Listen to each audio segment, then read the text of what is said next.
Kristi Noem signed an anti-trans bill into law earlier this month. It would ban trans youth from participating in sports that are consistent with their gender identity. Now, as she's going through this low-hanging fruit that'll probably get her some more score some more points within her party, she did neglect to think about the kids that she is targeting. Let's watch this.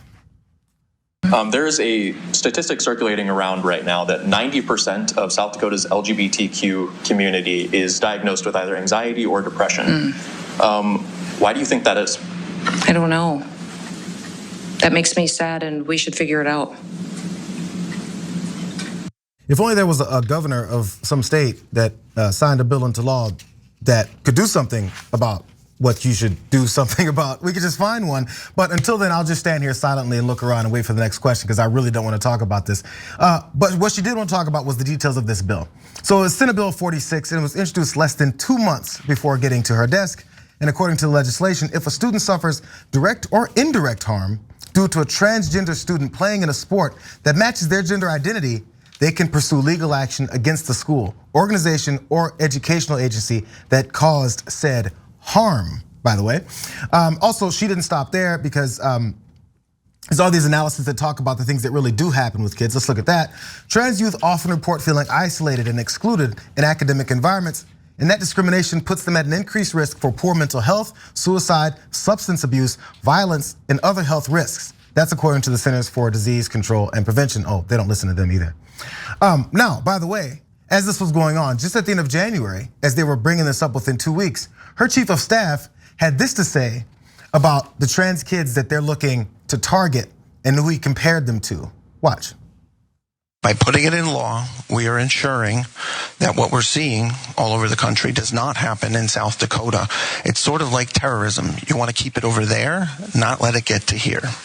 Not only that, the kids are terrorists. Got to keep them away from us before they come and infect us. Maybe if they'll kill us if they get near us and do that whole competing thing that is so scary to do. Now, it's not just the self-harm, as that question was asked her that she had no answers for. I'm curious what her answer would be about the harm that comes from many supporters of this type of legislation.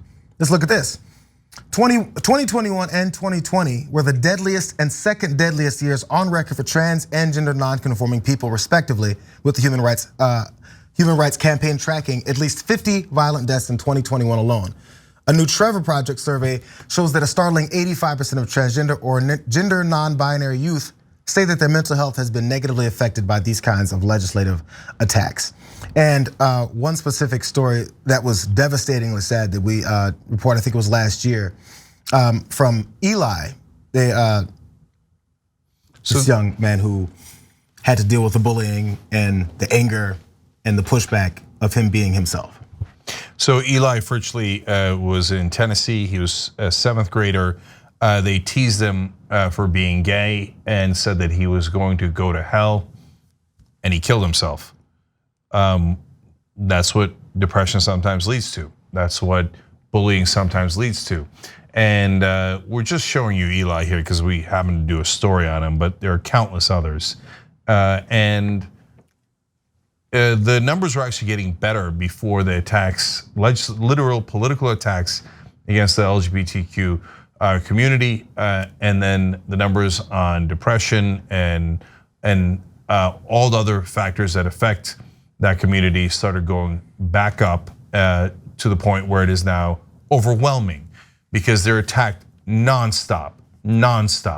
And so at some point, a little kid who doesn't know better thinks it's their fault because all the grown-ups told them it was their fault and that they were born wrong. They were born defective. There's something wrong with them and they can't even fix it. And God hates them. So that's who Kristi Noem is. So look, don't come to me with the trans Olympic athletes. This isn't about the Olympics. It's about a kid who's just trying to run girls track in the middle of South Dakota. The Republican governors who pass all those anti-trans laws, they were asked, several of them were asked, we covered it on the show, can you name one case in your state where this has caused a problem? Where you think someone of the wrong gender broke a school record, a high school record, as if that would be a huge national issue and why you're bothering to pass a law, right? They couldn't name a single case. The reason they did it was hate. And so Kristi Noem, congratulations, mission accomplished. You got the hate you were looking for. This is so unbelievable to me that she was put on the spot asked that question by that reporter, because she was basically like, oh, I don't know why these damn disgusting filthy queers are so sad. I don't know why. It's like, what are you talking? Because you are encouraging people to hate on them. That's why they're so sad, Kristi. Yeah. She's like, these filthy queers who are not allowed on my property, by the way. I don't know why they're so upset. Yeah. Really? Yeah, and really, Kristi? If you ever hear any nonsense from an idiot like Kristi Noem or a disingenuous person like Kristi Noem or Dave Rubin or anyone else who tell you, oh no, Republicans are great to gay people. They're nothing but liars. They literally my whole life, the Republican Party has been passing laws against gay people in one way or another. You can't get married, you can't do this, you can't adopt, we're gonna cut your funding if you do that. You're not allowed to have the same rights. I mean, in my lifetime, and not that long ago, the Supreme Court ruled that it wasn't illegal to have gay sex. In fact, it wasn't even gay sex, it was sodomy.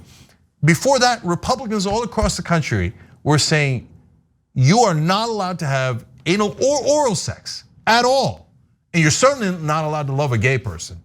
It's illegal. It was illegal. It was illegal.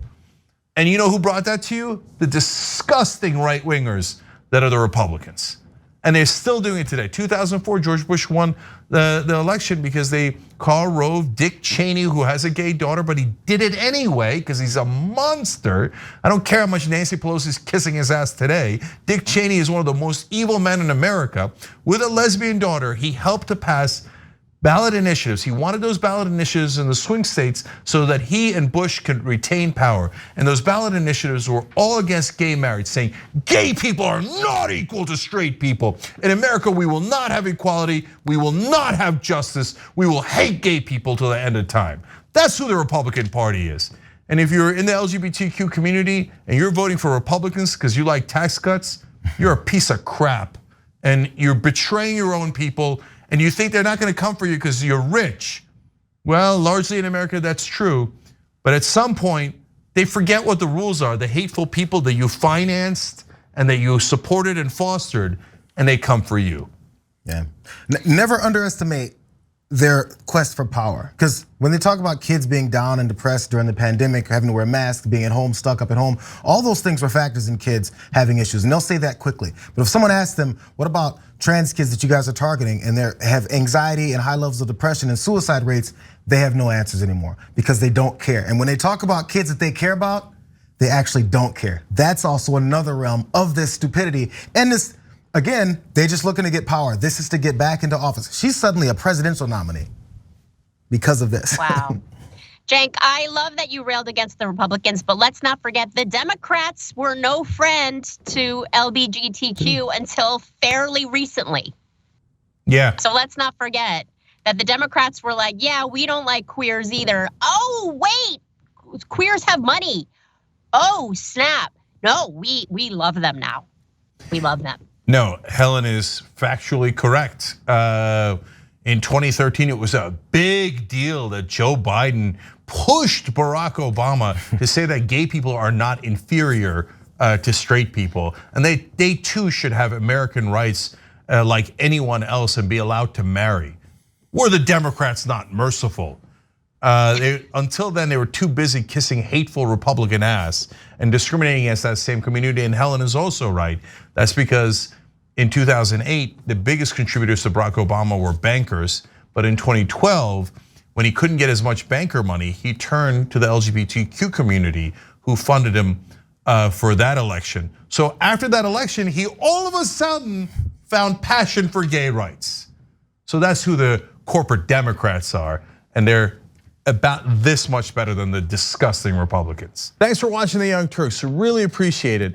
Another way to show support is through YouTube memberships. You'll get to interact with us more. There's live chat emojis, badges. You've got emojis of me, Anna, John, JR. So those are super fun. But you also get playback of our exclusive member-only shows and specials right after they air. So all of that, all you gotta do is click that join button right underneath the video. Thank you.